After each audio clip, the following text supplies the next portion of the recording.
के चरणों में प्रणाम करते हुए उपस्थित सभी विद्वज्जनों, सभी गुरुजनों को प्रणाम करते हुए और साथ में जो युवा पीढ़ी यहाँ है उन सभी का अभिनंदन करते हुए मैं कुछ कम ही शब्दों में कहना चाहूँगी। जो मनोज जी ने कहा अपने अनुभवों को कहें तो अनुभव उदधि तो बहुत विशाल है और उसको अगर हम यहाँ कहने बैठेंगे तो उसके साथ न्याय नहीं होगा, लेकिन फिर भी कुछ कहना चाहेंगे। और आज मुझको बहुत हर्ष है कि प्रशंसा बहुत प्रकार से होती है। प्रत्यक्ष गुरवे स्तुत्या परोक्ष मित्र बांधवा कर्मांते दास विद्याश्रय उत्साह नहीं बचे। लेकिन आज हमारे जो पितावत, जो हमारे गुरु, हमारे अध्यापक रहे हैं, आज उन्होंने प्रशंसा की है तो हमें लगता है कि हम कृतकृत्य हैं।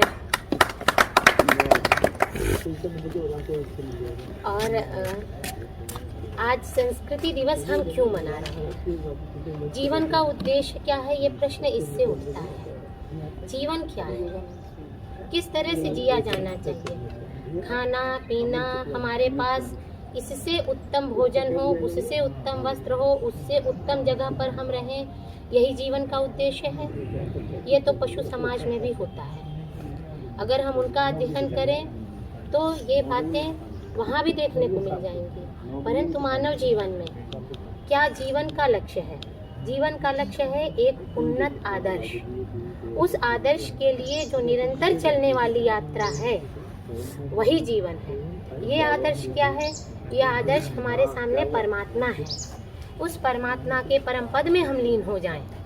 इसी उद्देश्य से ये जो जीवन की निरंतर यात्रा चल रही है अनेकों योनियों में, ये यही यात्रा है। परंतु ये हम अपने जीवन में कैसे देखेंगे? क्योंकि वो तो पर ब्रह्म है, उसके तो पार कोई नहीं है। वेद उसको नेति नेति कहता है, हम कैसे समझेंगे? इसलिए हमारे समाज में ईश्वर ही अपने अंश रूप में महापुरुषों को भेजते हैं जिन्हें हम आदर्श बनाएं और उनके जीवन चरित्र को देख करके हम अपनी आत्मोन्नति के पथ पर निरंतर बढ़ते रहें। जब तक महाराज थे वो इस रूप में, इस अभिभावक के रूप में, इस आदर्श के रूप में हमारे बीच में थे। लेकिन जब वो शारीरिक रूप से नहीं है हमारे बीच में, तो हमें क्या करना चाहिए? हमें उस चित्र का नहीं, चरित्र का स्मरण करना चाहिए। हमें उस संस्कृति को स्मरण करना चाहिए और अपने मन में मनन करना चाहिए। आप लोग भी सोच रहे होंगे कैसा संस्कृति दिवस है जहाँ कोई सांस्कृतिक प्रोग्राम नहीं हो रहा है, कोई चित्रकला प्रदर्शनी नहीं है, कोई चित्र नहीं है, कोई इतिहास की बातें नहीं हो रही। कैसा सांस्कृतिक दिवस है? संस्कृति दिवस ये कैसा है? ये सिर्फ इसलिए है कि आज हम यहाँ आए और आज से 1 साल तक हम अपनी संस्कृति के विषय में सोचें। हम अपनी संस्कृति के विषय में सोचें, हम अपनी संस्कृति को कैसे सुरक्षित करें। ये कार्यक्रम बहुत जगहों पर हो चुका है। काशी हिंदू विश्वविद्यालय में हो चुका, संपूर्णानंद में हो चुका, हर जगह हो चुका है। लेकिन आज ये दुर्ग में हो रहा है। क्यों आज ये दुर्ग में हो रहा है? क्या हम जो भी करते हैं, हमारे जीवन में जो भी घटता है, वो सब ऐसे ही है? निरर्थक है? नहीं है, कुछ भी निरर्थक नहीं है। आज ये कार्यक्रम दुर्ग में इसलिए हो रहा है ताकि हम अपने चरित्र का एक दुर्ग बनाएं और उसमें अपनी संस्कृति को सुरक्षित रखें। इस कार्यक्रम का दुर्ग में होना कोई संयोग नहीं है, कोई हंसी खेल नहीं है। इसका उद्देश्य है कि हमारी संस्कृति आज खतरे में है, हमारी काशी की धरोहर आज खतरे में है। आज विध्वंस हो रहा है। इस विध्वंस को हम कैसे रोकेंगे? हमारी संस्कृति को बाजार बनने से हम कैसे रोकेंगे?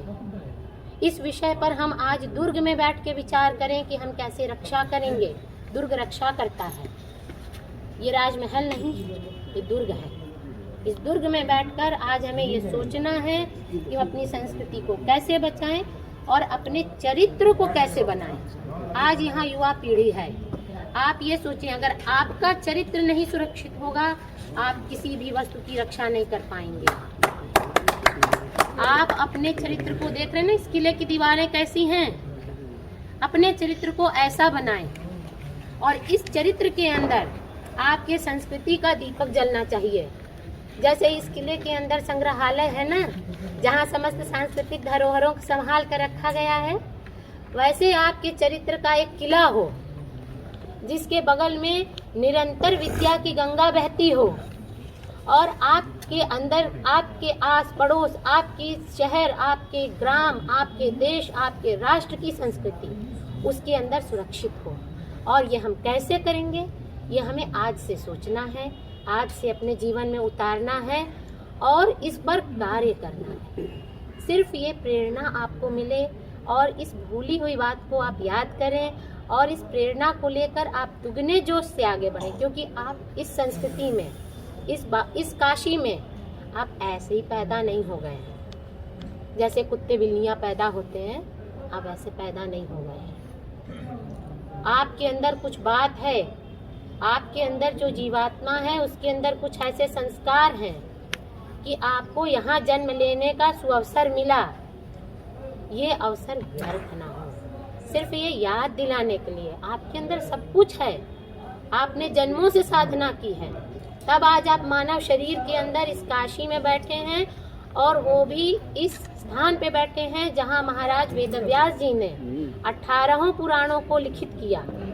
ऐसे स्थान पर आज आप बैठे हैं, ये आपके पुण्य कर्म का फल है। अब ये व्यर्थ ना हो। जैसे कि सुंदर हलवा हो, अब वो मिट्टी में गिर जाए, वो बर्बाद हो जाएगा। वैसे ही बहुत जन्मों से आपकी साधना के बाद आप यहाँ पहुँचे हैं, ये व्यर्थ ना हो, ये विचार करें। और रही बात अनुभव की, तो हम क्या बताएं, बहुत अनेक अनुभव हैं, अनेक अनुभव है, और उन अनुभवों का सार ही हम आपको सुना रहे हैं। मेरे अंदर कुछ भी नहीं है, मेरे अंदर मेरा कुछ भी नहीं है। जो सिखाया गया, जो हमने सीखा, जैसे महादेव जी के कमंडल की मछली ने बहुत कुछ सीख लिया, और आप जानते हैं वो कौन महात्मा है। हमने भी जो सीखा वो उसी कमंडल की मछली की तरह, और वही ज्योति आप लोगों तक हम पहुंचा सकें, इसके लिए हम आज आपके बीच में बोल रहे हैं। और हम सभी का धन्यवाद करते हैं कि ये संदेश आप तक पहुंचाने का हमें अवसर मिला।